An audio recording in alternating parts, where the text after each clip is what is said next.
Iran ইসরায়েলের পাল্টাপাল্টি missile হামলায় টানটান উত্তেজনা আন্তর্জাতিক অঙ্গনে। পারমাণবিক ঝুঁকিতে বিশ্ব, শঙ্কা তৃতীয় বিশ্বযুদ্ধের ধারণা বিশ্লেষকদের।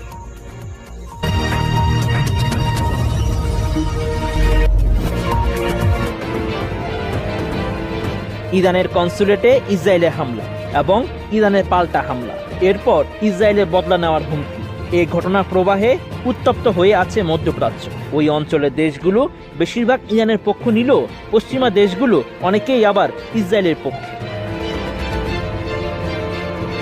এমন অবস্থায় পর্দার আড়ালে ইরানের শক্তি হিসেবে দাঁড়িয়েছে আরও দুই বৈশ্বিক পরাশক্তি, রাশিয়া ও চীন।